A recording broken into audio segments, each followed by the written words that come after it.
कुसंग से हमेशा बचो।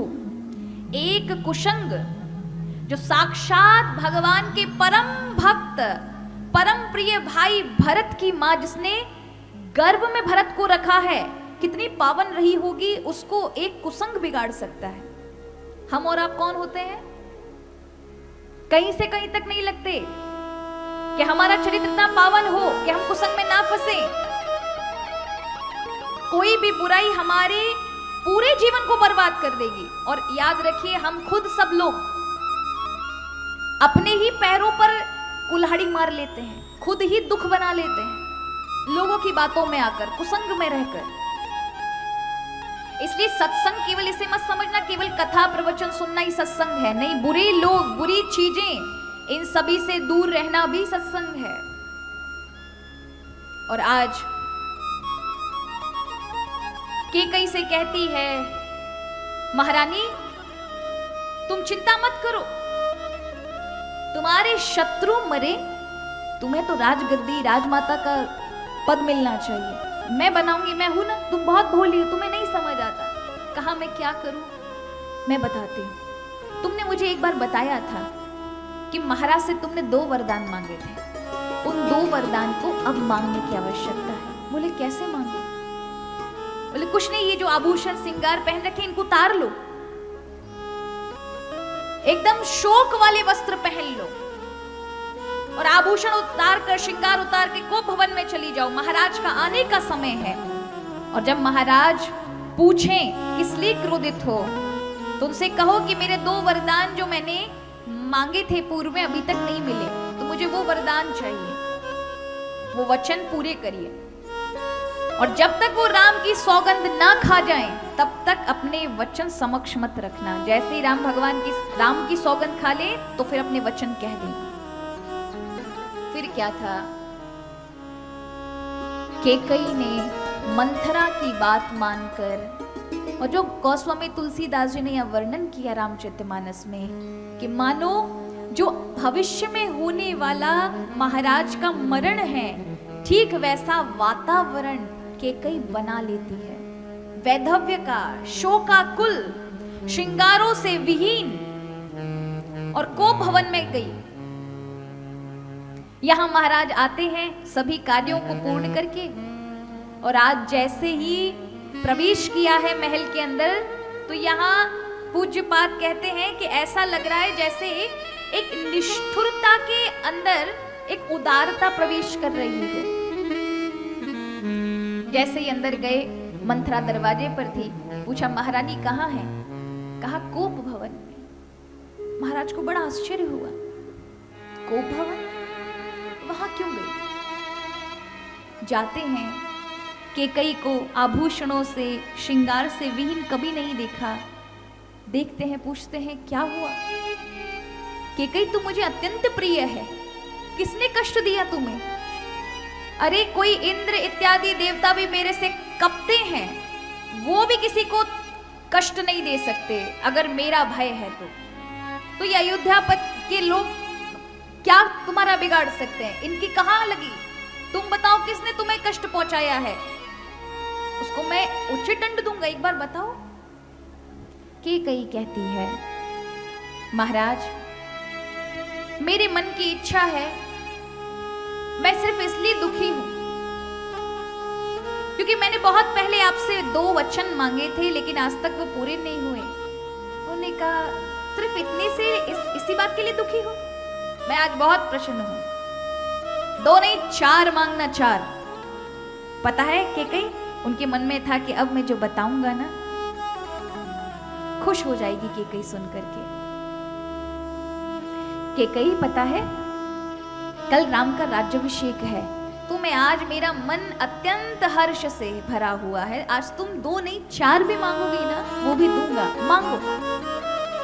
पर पहले तुम ये श्रृंगार करो, ये आभूषण इत्यादि पहनो। ऐसा मुझे विरूप रूप पसंद नहीं है, रुचिकर नहीं लगा। कैकेयी जाती है, अपने कंगन इत्यादि पहनती है, आती है और कहती है आप दोगे ना, पहले राम की सौगंध खाओ। तो कहा राम शपथ खा के कहता हूं अवश्य दूंगा। और यहां पर कहा तो कहती है क्या सच में दोगे? अब महाराज को थोड़ी शंका होती है। रानी तुम नहीं जानती, रघुकुल रीत सदा चली आई, प्राण जाए वरु वचन न जाए। हमारे यहाँ तो परंपरा है, एक बार जो वचन से कह दिया उससे कभी हम पीछे हटते नहीं। तुम आज शंका कर रही हो?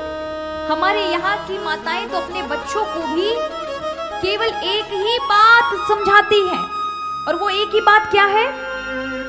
नहीं असत्य समापातक पुंजा, गिरि सम होई की कोटि ने गंजा। असत्य से बढ़कर के कोई पाप नहीं है। और जैसे गुंजा होते हैं, छोटे छोटे गुंजा, वो गुंजा बहुत करोड़ों इकट्ठे हो जाएं तो भी हिमालय नहीं बन सकते। उनकी क्षमता नहीं है, क्योंकि खड़े होंगे फिर से फिसल जाएं, खड़े होंगे फिर से फिसल जाएंगे। उसी प्रकार असत्य कभी टिक नहीं सकता। तो यहां जब कहा तो कहा महाराज सुनहु प्राण प्रिय भावत जी का, देहु एक वर भरत ही टीका। पहला वर कि मुझे भरत का राज्य चाहिए। तुलसीदास जी यहाँ पर महाराज के विषय में नहीं बताते, क्योंकि उनको भरत में और राम में कोई अंतर नहीं है, दोनों को एक समान मानते हैं। उन्होंने कहा अगर राम बने राजा या भरत बने एक ही बात है। लेकिन दूसरा जैसे ही हाथ जोड़ करके समक्ष आकर के और फिर पैरों में पड़ करके मांगती हैं, मांगऊ दूसर वर कर जोरी, पूर्वऊ नाथ मनोरथ मोरी। 14 वर्ष राम बनवासी, तापस वेश विशेष उदास।